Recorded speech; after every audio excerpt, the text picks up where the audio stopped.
My name was never on the slides, not once. 6 years building the platform that powered half the firm's contracts, and all the quarterly updates just lumped it under tech ops. No asterisk, no side mention, not even a throwaway shout-out. Just fake grins and cost cuts masquerading as streamlining. I knew then I was a ghost in my own creation. Then came Carter Malone, fresh out of some overfunded incubator, wearing $950 sneakers and buzzwords like body spray. Walked in talking about velocity rituals and sprint ethics, like he'd just discovered Post-its and thought they were proprietary tech. The first thing he did was look at me like I was a punchline to a joke he didn't get. Something past the expiration date. Still technically functional, but embarrassing to be seen with in public. The second thing? The email. Subject line: Talent Alignment Phase 1. Translation: Get rid of the legacy staff, people like me, so he could build his little clubhouse of disruptors and self-styled visionaries. That's when I started taking notes. Not the kind you send to HR, the kind you save for a courtroom. Before we go further, I know 90% of you are reading this while ignoring the subscribe button. I get it. You're probably juggling tabs, knee-deep in a Google Sheet, or trying not to scream on Zoom. But listen, every like and sub helps keep this story, and the coffee machine, alive. Cool? Cool. Now back to my slow drift into corporate purgatory. It started slow. Carter's first month was all town halls and TED Talk cosplay. We're going to evolve, he'd say, like change was a team-building exercise. He talked about flattening the org chart and unlocking lateral innovation, which apparently meant promoting his college roommate, Chase, to be my co-lead in platform engineering. Yes, Chase, the guy who once asked me if Python was that app for making Excel macros. You're going to love working with him, Carter said, slapping Chase on the back like he'd just debugged a production outage instead of peed on the server room rug. He brings fresh perspective. Fresh? In this case, meant he thought Slack was a dating app and called every Jira ticket a vibe check. Soon, I stopped getting CC'd on investor threads. My meetings were rescheduled without notice, then marked as declined, with no option to rejoin. I've been in tech too long not to recognize it. The soft freeze. They don't fire you. They mute you, turn your volume down until the room forgets what you sound like. Then they replace you with a shinier, dumber version who golfs better and talks louder. But I wasn't panicking. Not yet. I nodded. I smiled. I stayed late. Wrote clean code.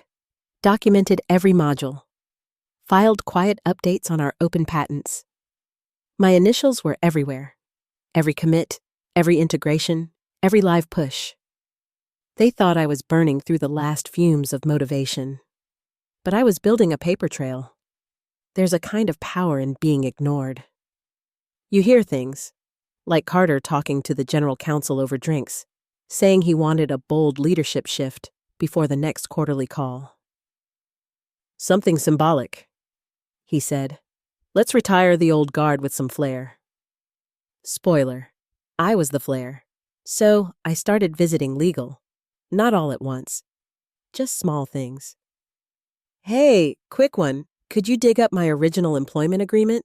I'm thinking about revisiting my estate plan. I brought coffee. I made small talk, then casually circled a few clauses I totally forgot agreeing to, especially around IP policy. All friendly, all innocent. What I didn't mention, I helped draft that IP policy. Buried deep in the 2019 restructure, during the chaotic days when the company was pivoting from retail enablement to enterprise AI solutions, was a clause. I had lobbied for it during the acquisition transition. Legal was too busy trying to renegotiate equity cliffs and protect executive parachutes to pay attention. I called it a just-in-case clause. They called it Section 4C.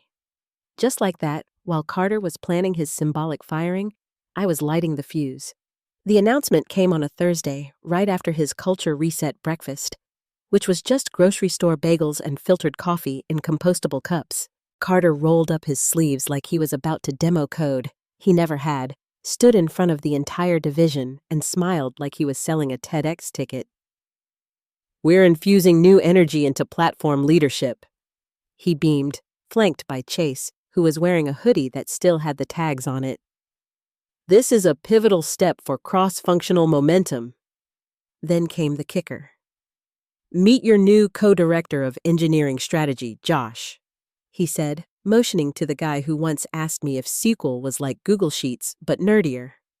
Josh, my former intern, the kid I trained to tell the difference between a local build and a production push, the guy who once confused GitHub with Dropbox. Everyone clapped. Well, everyone who wanted to stay employed. I stood there, hands folded, nodding like someone watching a slow-motion train derailment. Josh turned to me, grinning like he'd just won a tech Oscar. "Can't wait to learn from you." I wanted to say, "You're about to break the thing I built." But instead, I smiled and said, "Same here." That afternoon, I lost access to the investor dashboard. Just a red, permission denied screen. My invites to product council vanished. I messaged co-director Josh, asking if the architecture sync had moved. "Oh," he replied. "Carter asked me to handle that from now on. Didn't want to overload your schedule." Sure, because I was so busy being erased. I pivoted, back to legal. "Estate planning stuff again," I said, breezy as ever. "Just getting my files in order." I requested my onboarding packet, the 2019 amendment letter, any policy notes related to IP retention, code authorship, and severance definitions. All just for clarity, of course. They gave me everything.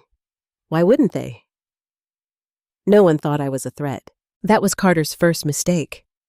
He saw me as infrastructure, a stable, outdated system to be replaced, not respected. Meanwhile, he was everywhere. Interviews, photo ops, panels. Every time he spoke, he credited the amazing team for the work I had done. Never once said my name. Not in public, not in internal updates, not even in footnotes. Josh presented at the monthly product meeting, calling our core integration platform Backend Magic Glue. I muted the call halfway through. Not from anger. I'd already moved past that. I just didn't want to laugh out loud. That subsystem had taken me 6 months to build, and 3 years to defend from bad rewrites. Now it was being explained like a TikTok filter. That same day, I got a private message from Erica, one of our longtime contractors. "Off the record," she said. "Carter's planning a big torch-passing moment at next quarter's shareholder summit. Figured you'd want to know." I stared at that message for a long time. Not surprised. Just confirmed. This wasn't a snake slithering by. This was a snake making a nest under the porch. So I scheduled a meeting. Subject line: Contract clarification, IP provisions. Date: 1 week out. Location: offsite. Account: my personal Gmail, the one with my middle name spelled wrong so it wouldn't autocomplete. I smiled the rest of the day. Even told Josh I liked the new branding idea. JoshNet AI. He beamed. I opened a blank doc that night and started cataloging every demo deck, every code commit, every Slack message proving authorship. Not for revenge, for evidence. When I walked into the legal team's downtown office, I carried nothing but a coffee and a single manila folder. "Hey, just a quick check-in," I said, smiling like I was making weekend plans. "I've been reviewing some estate documents and stumbled across something I wanted to clarify from the 2019 employment amendment." Ray Lewis, the general counsel, nodded. A decent guy. Quiet, always dressed like he was heading to a lunch with his old law professor. He motioned for me to sit. "Which clause?" he asked, already pulling up a doc on his laptop. "Section 4C, I said. "The one about IP reversion. I just want to make sure I'm not misinterpreting the language." He started scrolling, slowly, then backtracked, his brow furrowed. "This is still in effect," he said after a pause. "Unusual language, but yes, approved, valid." I smiled. "Good to know. Just wanted to be sure." He nodded again, still reading. I sipped my coffee like I hadn't just tossed a lit match into a gasoline barrel. Carter wanted a big show, some grand gesture of transition. Fire the so-called legacy guard in front of shareholders to prove he was the new alpha. That was fine. I was just making sure when he lit the torch, it pointed at the explosives. I started with the Git logs. 6 years of commits, each one tagged with my handle, my timestamps, my feature branches. I didn't just build the code, I architected the language. No junior engineer touched the backend without my review. I created the rollback triggers, the alert architecture, the environment scaffolding. The whole system would throw a tantrum without the variable names I wrote. Some of them were inside jokes about obscure 90s cartoons. Then the patents. 4, technically. Filed under the company's name. But guess whose name was listed as inventor on all of them? Mine. And under one filing? A memo I'd almost forgotten. During the monetization meeting, I'd argued for inventor credit in the event of commercial licensing. "We should protect original contributors," I'd said, back when I still believed that mattered. They nodded along, distracted by their lunch orders. It passed, buried in a legal archive no one had read since. Next, I audited the diagrams, UI flows, and technical architecture docs. How many had my initials? My IP address? My fingerprint? All of them. Even the onboarding flowchart they now proudly pitched as a revolutionary UX journey.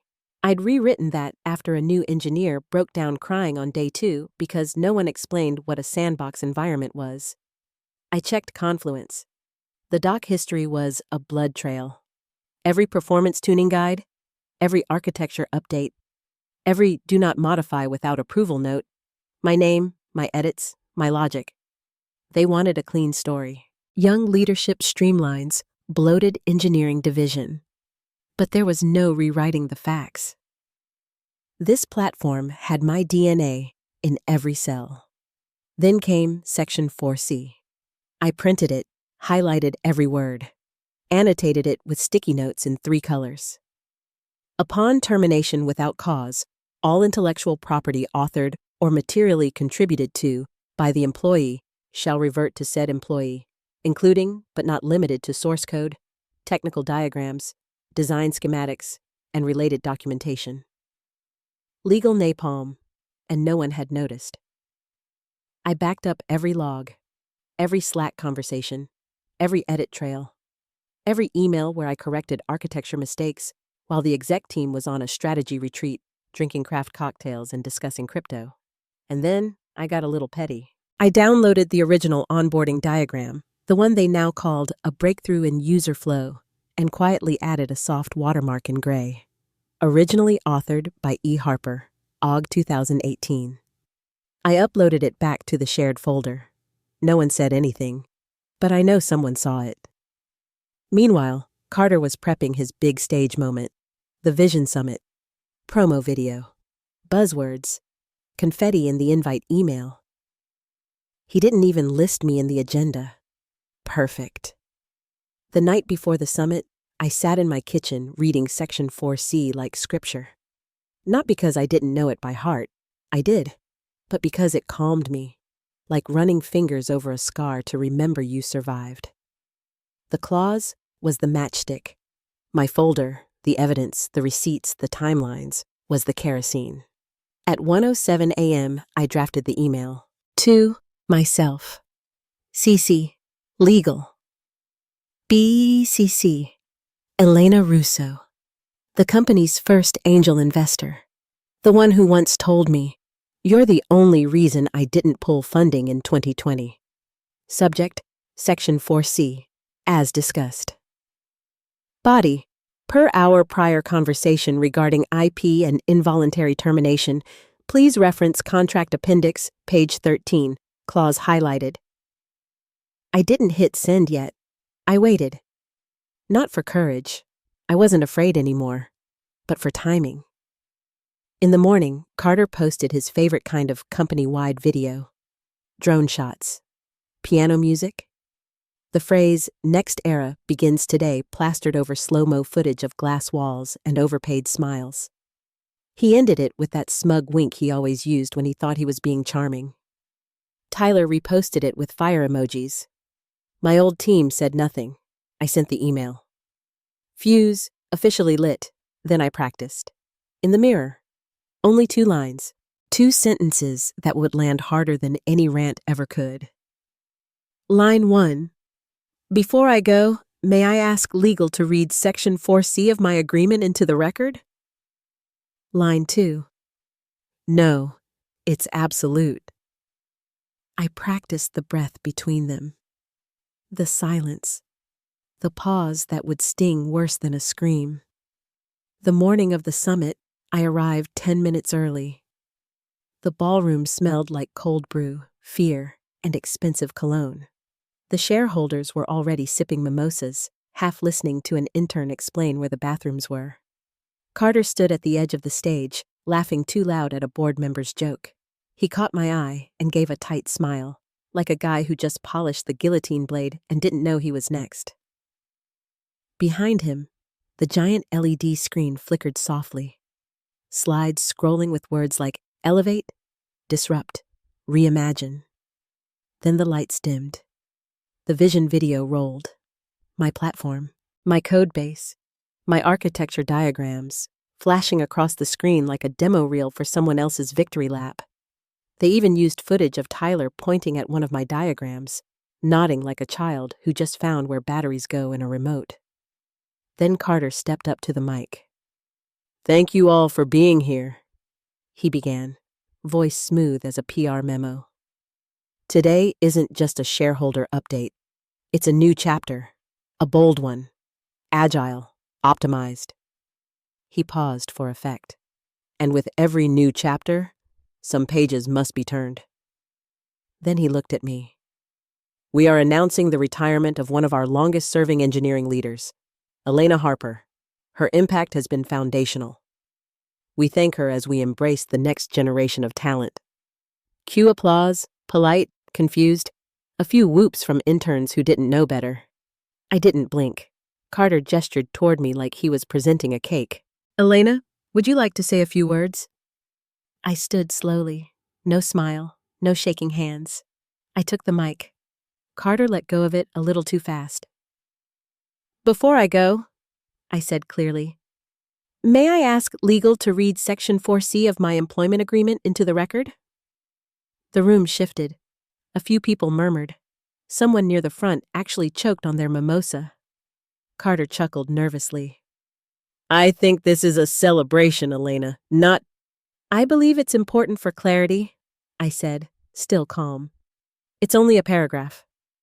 Every head turned to the general counsel, Ray. He blinked, confused, then clicked open his laptop. The second he found it, his posture changed. He looked up, and that's when I spoke my second line. No, it's absolute. Ray's voice came through the mic, slow, uncertain, but clear. Section 4C, he began, reading directly from his laptop screen. In the event of termination without cause, all intellectual property authored or materially contributed to by the employee shall revert to said employee, including, but not limited to source code, technical diagrams, design schematics, and related documentation. The air in the ballroom thickened. The applause had already died. Now it was dead quiet. No one moved. No one breathed. Carter blinked fast, looking from me to Ray like he was watching a magic trick go wrong in slow motion. What does that even mean? He finally blurted. Ray scrolled again. According to our records, he said cautiously, Elena Harper is listed as principal author and architect on all foundational components of the enterprise AI platform. That includes all infrastructure layers, anomaly detection modules, back-end routing, and current patent filings. Someone near the back dropped a paper cup. It didn't even bounce, just hit the carpet with a flat, awful thud. "You're telling me," Carter said, his voice rising, "that she owns the product?" Ray didn't answer. He didn't have to. The silence answered for him.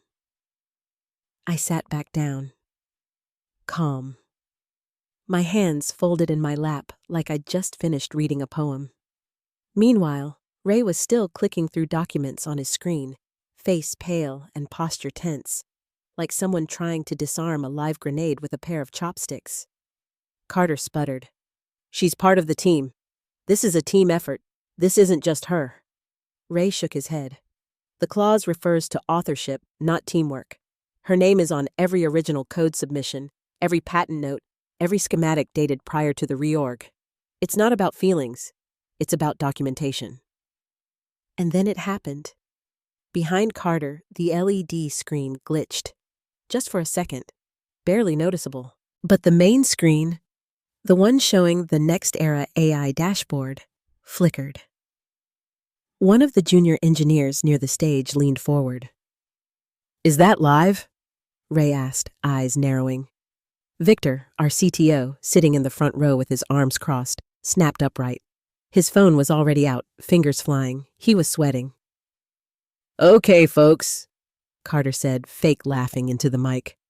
"Just a little technical hiccup. Let's not—" "We've lost access," Victor interrupted, loud enough for half the room to hear. "What?" Carter spun toward him.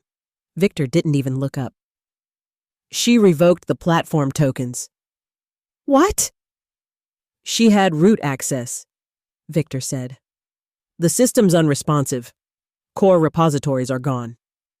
Another engineer, younger in the back, whispered something that carried across the room like a rumor. "She air-gapped the architecture." Phones started buzzing. Investors rose from their seats. 2 board members began frantically whispering. Someone said the words no CEO ever wants to hear in a shareholder meeting. SEC implications. Another, material IP loss. Carter looked at me, really looked at me, for the first time since he took over. He didn't see a legacy hire or tech debt with a coffee habit. He saw the person who had just unplugged the main artery of his entire valuation. "Elena, come on," he stammered, stepping closer. "We don't need to go this route. We can talk. We'll revise everything. Retroactive credit, equity, real equity." His voice cracked on the word real. "We're partners, right?" "You fired me," I said, loud enough for the whole room to hear. "In front of shareholders, on camera, without cause." That was it. Nothing more. No pitch. No drama. Just facts. The rest unraveled on its own. One legal rep was rifling through printed contracts so fast the pages blurred. Another junior board member stood up and announced, "We need to enter closed session. Now." But it was already too late. The screen behind Carter went black. Carter spun toward the black screen like he could will it back to life through sheer panic. Nothing.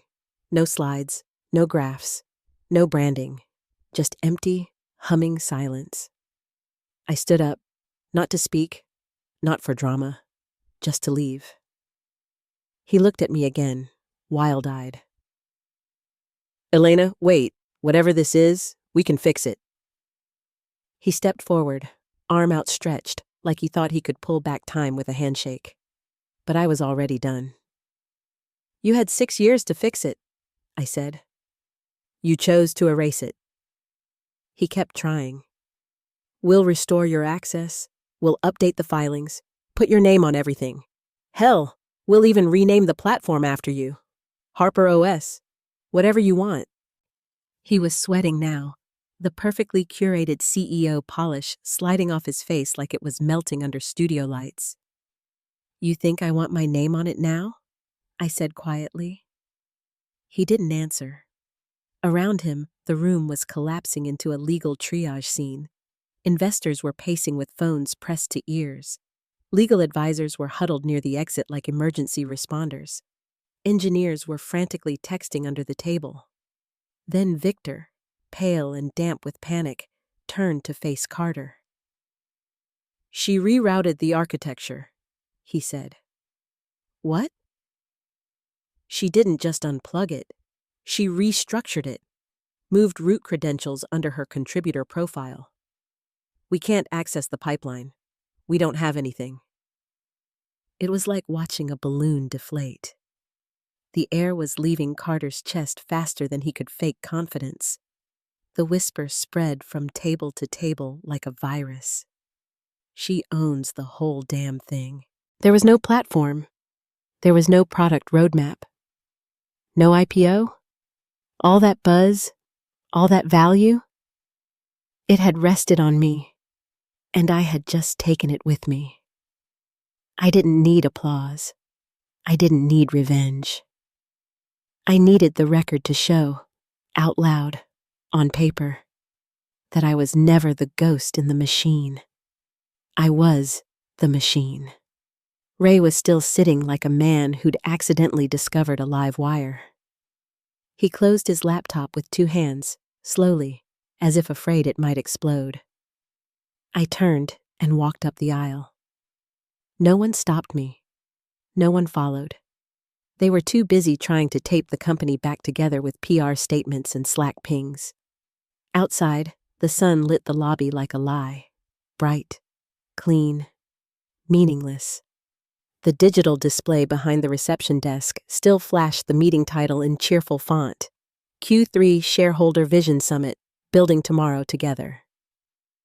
What a joke. I walked past it without looking back. Inside, Carter was still flailing for narrative, still spinning. "This was always meant to be symbolic," he insisted to the remaining board members. "A celebration of legacy. Harper's stepping into her next chapter. We're proud of her." He was trying to throw a funeral for my career and act like it was a party. I turned once, slowly.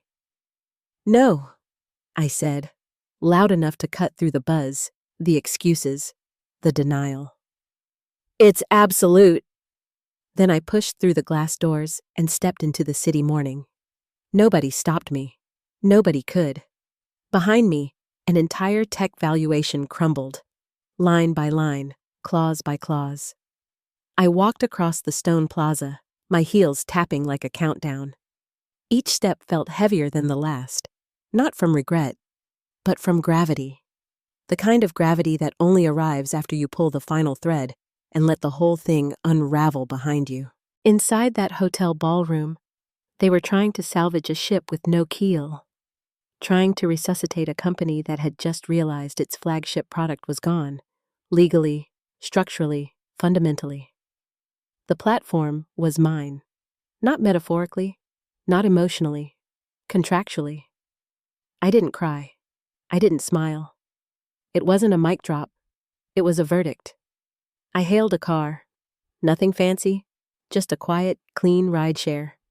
The kind with a driver who doesn't talk unless you ask. When I climbed in, the driver glanced at the building I'd just exited and raised an eyebrow. "You work in tech?" he asked. I nodded, still looking out the window. "Used to," he chuckled. "That place big on AAI stuff, right?" "Something like that," I murmured, handing him a tip large enough to end the conversation. 20 minutes later, we pulled up in front of a sleek, understated building in the heart of the financial district. This one was different. No banners, no hollow slogans like "Dream big, move fast." Just polished glass, real ambition, and the faint scent of fresh money. Inside, the receptionist stood the moment she saw me. "Miss Harper?" "Yes." "Right this way." I followed her down a quiet corridor lined with black glass and brushed steel. At the end, a door opened. Inside were 3 people. One of them stood, a man with gray streaks at his temples and a no-nonsense suit. No Instagram, no ego. Just the kind of steady presence that doesn't waste time. I knew him, Kalen Brooks, VP of Product at Vantalogic. Back when we were both nobodies pitching seed investors in cheap coffee shops, we once spent 4 hours arguing over whether to build middleware from scratch or use a low-code solution. He extended his hand, then stopped himself. Instead, he just smiled. "We've been waiting." I stepped into the room. No confetti, no speeches, just the quiet, satisfying click of the door closing behind me. That was it. No victory parade, no headline splash, just justice, served slowly, precisely, in the language corporations understand best. Clauses, code, control. They fired me in public to make a statement. I took everything they needed to function and left without raising my voice. Not because I wanted revenge, because I built the thing, and they forgot that until it was gone.